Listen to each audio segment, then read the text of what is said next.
नमस्कार दोस्तों, हमारे YouTube चैनल पर एक बार फिर आपका स्वागत है। मध्य प्रदेश शिक्षक वर्ग 3 को लेकर आप लोग के लगातार बड़ी संख्या में कमेंट हैं। जैसा कि आप यहां पर देख रहे हैं, वर्ग 3 प्रयोगशाला शिक्षक योग्यता अपडेट। तो प्रयोगशाला शिक्षक में योग्यता को लेकर लगातार आप लोग के कमेंट देखने मिल रहे हैं, क्योंकि हाल ही में मध्य प्रदेश हाईकोर्ट की तरफ से आदेश दिया गया था, जिसमें हाईकोर्ट ने कहा है कि 2 महीने के अंदर प्रयोगशाला शिक्षक के पदों पर भर्ती की जाए।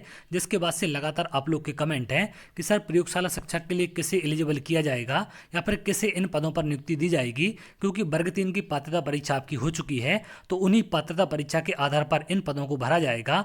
तो क्या इसमें विज्ञान वालों को लिया जाएगा या गणित वालों को या दोनों को या फिर केवल विज्ञान वालों को लिया जाएगा, ऐसे तमाम कमेंट आप लोग के देखने मिले हैं। तो आगे चल के इन सब के बारे में एक एक करके हम बात करेंगे कि आखिर कौन कौन काउंसलिंग में भाग ले सकता है।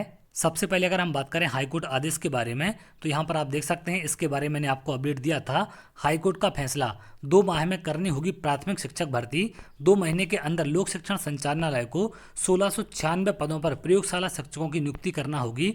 तो 2 महीने के अंदर ये नियुक्ति करने का आदेश हाईकोर्ट की तरफ से दिया गया था, जिसको लेकर विभागीय प्रक्रिया भी आपकी स्टार्ट हो चुकी है। तो यहाँ पर आपके कमेंट है कि कौन कौन इसके लिए एलिजिबल है या फिर इसके लिए योग्यता क्या रखी गई है। तो सामान्य प्रशासन विभाग की तरफ से आदेश जारी किया गया था, जिसमें तमाम भर्ती परीक्षाओं की योग्यताएं दी जाती हैं कि किन भर्ती परीक्षाओं के लिए योग्यता क्या होगी। तो अगर आप यहाँ देखें, इसमें प्रयोगशाला शिक्षक के लिए क्या योग्यता रखी गई है।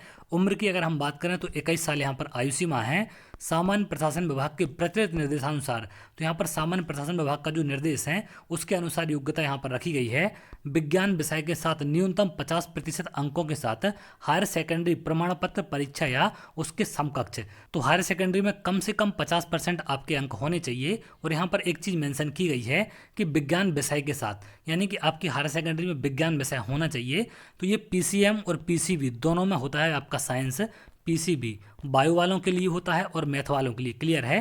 तो यहाँ पर मैथ और बायो दोनों के लिए इसमें लिया जाएगा। तो जिन भी अभ्यर्थियों का सब्जेक्ट मैथ या फिर बायो रहा है, तो इन दोनों सब्जेक्ट वाले अभ्यर्थियों को इस काउंसलिंग में भाग लेने मिलेगा। इसके साथ साथ यहाँ पर एक और चीज़ मेंशन की गई है, निर्धारित प्रतिशत के साथ शिक्षक पात्रता परीक्षा उत्तीर्ण। तो आपको शिक्षक पात्रता परीक्षा भी उत्तीर्ण होनी चाहिए। जो आपका वर्ग 3 का 2020 का एग्जाम हुआ था, वो आपने अगर क्वालिफाई किया है तभी आपको इसमें काउंसलिंग में लिया जाएगा, अदरवाइज आपको बाहर कर दिया जाएगा। क्योंकि ये चीज़ यहाँ पर पात्रता में मेंशन की गई है कि आपकी शिक्षक पात्रता परीक्षा क्वालिफाई होने के साथ साथ कम से कम हायर सेकेंडरी में 50% साइंस सब्जेक्ट के साथ होनी चाहिए। तो इस बात का आप ध्यान रखेंगे, जो कि सामान्य प्रशासन विभाग का आदेश जारी किया गया था।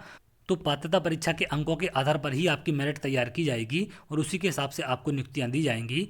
तो उम्मीद करते हैं प्रयोगशाला शिक्षक को लेकर या विषय को लेकर जो भी आपके डाउट थे यहाँ पर क्लियर हो चुके हैं कि मैथ और बायो वाले दोनों को इसमें काउंसलिंग में लिया जाएगा और क्या क्या योग्यता होनी चाहिए, वो तमाम जानकारी यहाँ पर सामान्य प्रशासन विभाग के आदेश में दी गई है। तो आप चाहें तो इसका स्क्रीनशॉट ले सकते हैं, जिससे आगे चल के आपको किसी भी प्रकार की कोई समस्या ना हो। तो 3 चीज़ें यहाँ पर आपको मेंशन की गई हैं। एक तो पात्रता परीक्षा क्वालिफाई, दूसरा 50% अंक आपके होने चाहिए, और तीसरा है विज्ञान विषय के साथ, क्लियर है। तो आपके मैथ और बायो दोनों में विज्ञान विषय होता है, इस बात का आप ध्यान रखें।